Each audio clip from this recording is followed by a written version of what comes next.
Korang mesti dah baca berita tentang SPRM serbu pejabat Rosli Dahlan iaitu Peguam Tan Sri Muhyiddin Yassin dan Parti Bersatu. Tapi korang kenal ke tak siapa Rosli Dahlan ni?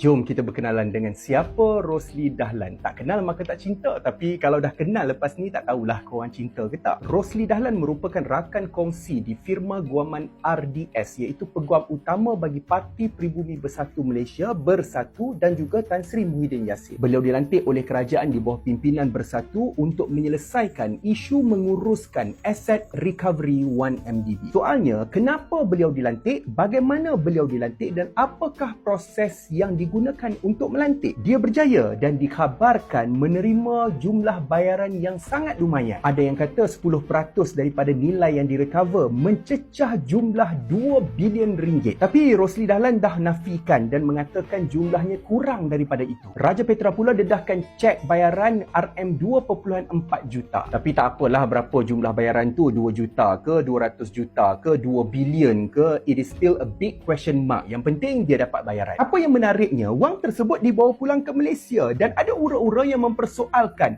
adakah wang tersebut didepositkan ke dalam akaun iSurf, sebuah syarikat scammer skim cepat kaya yang mengutip deposit dari orang awam tanpa lesen atau illegal deposit taking IDT. Inilah punca serbuan dan siasatan SPRM, bukannya seperti mana tuduhan mereka mengatakan SPRM cuba untuk intimidate atau mengganggu peguam Tan Sri Muhyiddin Yassin. Pihak berkuasa Bank Negara Malaysia telah mengambil tindakan ke atas iSurf yang mengutip deposit daripada orang awam tanpa lesen daripada BNM di bawah kesalahan Akta Perkhidmatan Kewangan 2013 serta kesalahan di bawah Akta Pengubahan Wang Haram AMLA pada November 2021. Yang bestnya, mula-mula Rosli Dahlan ni mewakili kerajaan dalam asset recovery case. Lepas tu dia mewakili iSurf pula dalam kes ini. Entah macam mana dia orang buat, akhirnya Bank Negara Malaysia hanya mengenakan kompaun 50 juta ringgit setelah mendapat persetujuan bertulis daripada peguam negara. Gila weh, kesalahan yang melibatkan dana yang begitu besar boleh dilepaskan dengan kompaun 50 juta ringgit sahaja. Perkara ini dipersoalkan banyak pihak sehingga ada yang menggelar ini sebagai Pandora Box. Persoalan pertama, kompaun 50 juta yang dikenakan terlalu kecil berbanding jumlah dana yang terlibat. Kedua, mengapa tiada pendakwaan jenayah ke atas kesalahan ini, sebaliknya hanya mengenakan kompaun sahaja. Yang ketiga, adakah sumber dana yang didepositkan itu adalah daripada sumber yang sah? Yang keempat, adakah dana yang dideposit itu mengalir ke dalam akaun-akaun secara tidak sah? Dan yang lebih mustahak, adakah wujud campur tangan dan salah guna kuasa daripada pihak yang berprofil tinggi? Berkaitan dengan My Airlines, tak pasal-pasal panas pula kengga-kengga. Alah, jangan risaulah, tak ada kaitan dengan pemimpin-pemimpin korang. Ya ke tak ada kaitan?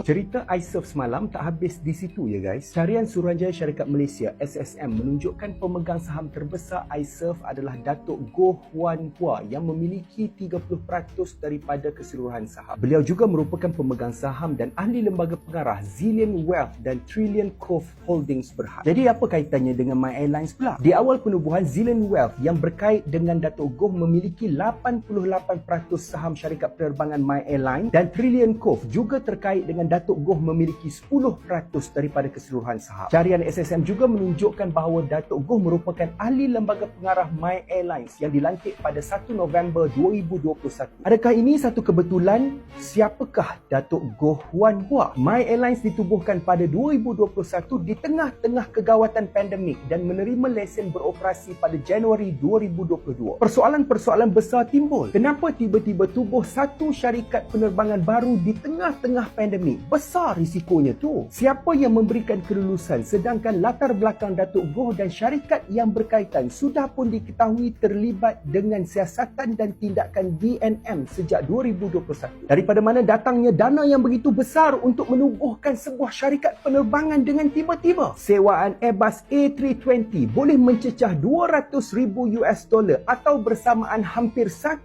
juta ringgit sebulan. Yang menjadi persoalan lebih besar adalah mengapa secara secara tiba-tiba umumkan penggantungan operasi. Alasan yang dikemukakan adalah disebabkan tekanan kewangan. Sedangkan syarikat berkembang pesat dengan passenger load factor yang tinggi, iaitu secara puratanya 75% throughout its network. The expansion of the network juga sangat rancak, termasuklah international expansion ke Singapura, Thailand, Indonesia dan Vietnam. 26 Jun 2023, mereka mencatatkan penumpang yang ke-1,000,000. Nampak elok je My Airlines ni. Semuanya berubah apabila secara tiba-tiba pada 9 Oktober 2023, CEO yang juga merupakan pemegang saham 2%, Rena Teo, meletakkan jawatan. Diikuti dengan beberapa pemegang jawatan utama yang lain seperti Chief Financial Officer dan Chief Commercial Officer. Apa yang dah berlaku? Dan beberapa hari selepas itu, pada 12 Oktober 2023, My Airlines mengumumkan penggantungan operasi mereka secara tiba-tiba yang menjejaskan 125,000 penumpang.